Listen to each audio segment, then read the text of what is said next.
Just want to say thank you for helping me reach 250 subscribers. Didn't make a video when we hit 100, but we're on our way to 300. Go ahead and help me out by hitting that subscribe button and turn on them bell notifications. Thanks, guys. Alright, welcome back. Thank you for watching another video.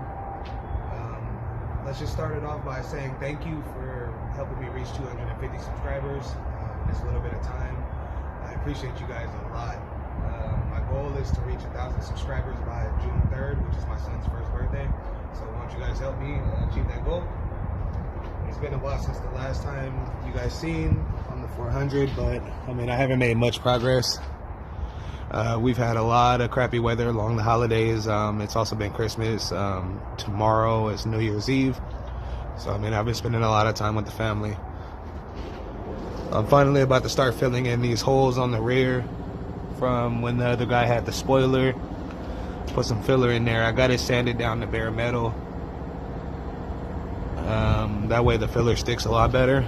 I'm also going back over the trunk with the DA. That way it smooths it back out. It's not really unsmooth, but I'd rather go over it again and then just to make sure it's perfect, you know. This is the type of filler that I'm using, just some U-Pole, fantastic body filler. You can pick it up at O'Reilly's. It's like 13 bucks. It comes with the hardener. Since I'm not doing a lot of filling, I figured I might as well go cheap. I've heard some good things about this though. For the price, you can't really complain.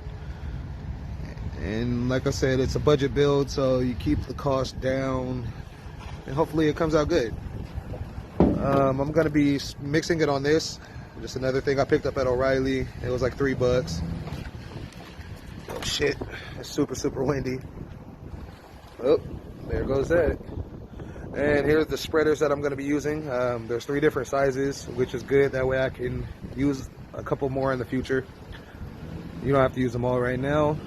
And they come in handy, even with not spreading Bondo.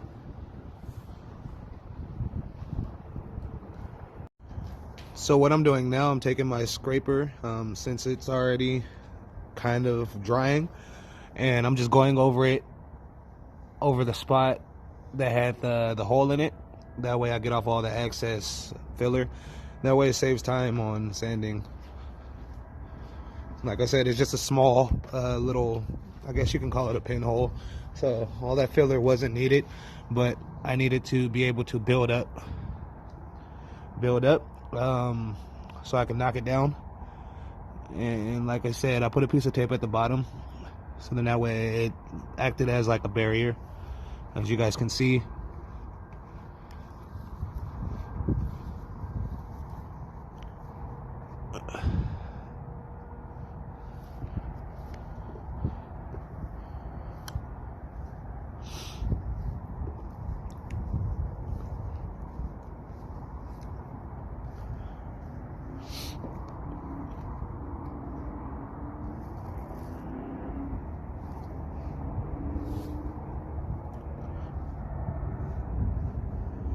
And then I'll put another layer if needed, like I said already.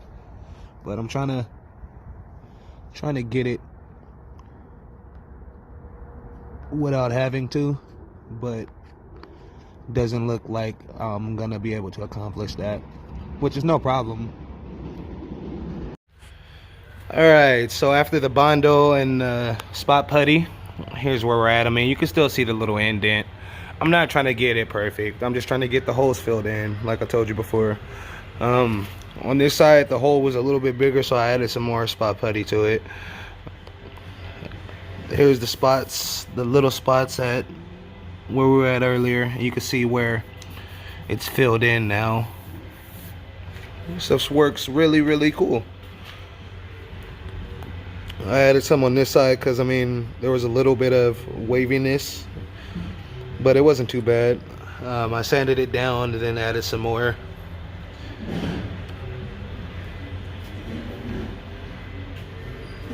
I also sanded down the rear bumper finally.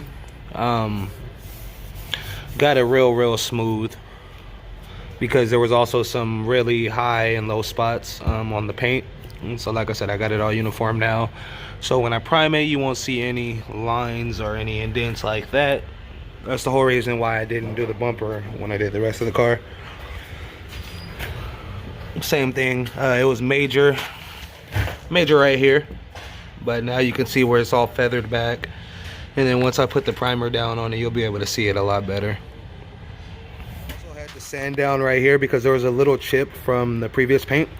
And this is one of the reasons why I primed the car, so then that way I can see a lot of the imperfections that you can't see when you're starting to sand it and whatnot, and it's different colors.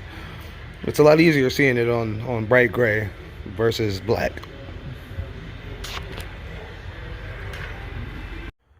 Alright, so what I'm doing now, I'm just running a scuff pad over the spots that are done, and so then that way I can get it down evenly.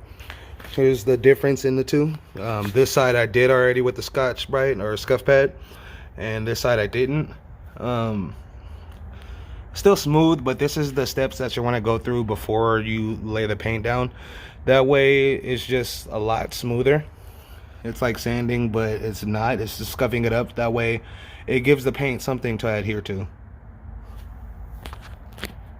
So to wrap this video all up, I know I didn't show you guys me getting these, but I'm on 370 wheels for the time being. 370Z 18x9 all the way around.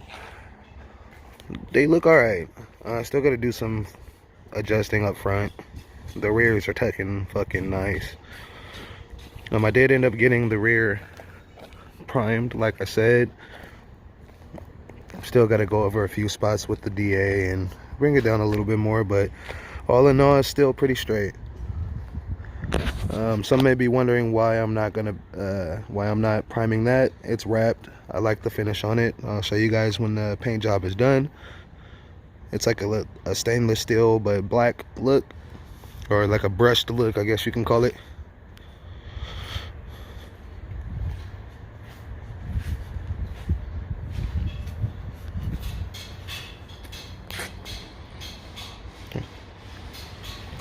Like I said, I got to do a little bit more fitment issues, or fix the fitment issues. It might be a lot easy. I think all I got to do is get smaller tires. They're on 245 45. Yeah, 245 45s. I think if I go with some 225 35s, it'll look nice, real nice.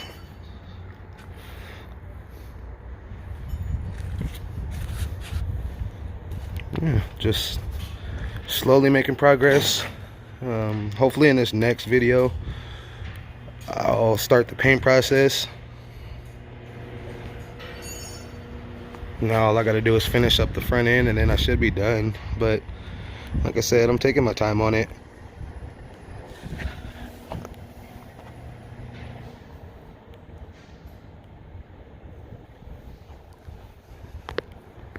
Just a quick little sidebar here. I did install a backup camera onto the double din when I put that in. I didn't make a video about that, but it's the small things that add up to the big build. Everything is on a budget, so I know those of you that know, own LS400s know these are fucking bolts, and backup cameras make everything easier. So why not throw one on?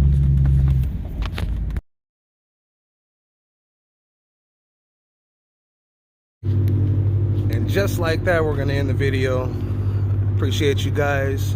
Go ahead and drop a like, comment, subscribe, turn on the bell notifications. We'll see you again in the next week's episode, and we're out. That down bad flow, smash on the gas and I go. 100 on the dash and some gas in the backpack. Homie got a Mac in the back just in case they want the smoke. We been on the road since 4, and we ain't about to stop till the tank get low. We never let the bank get low.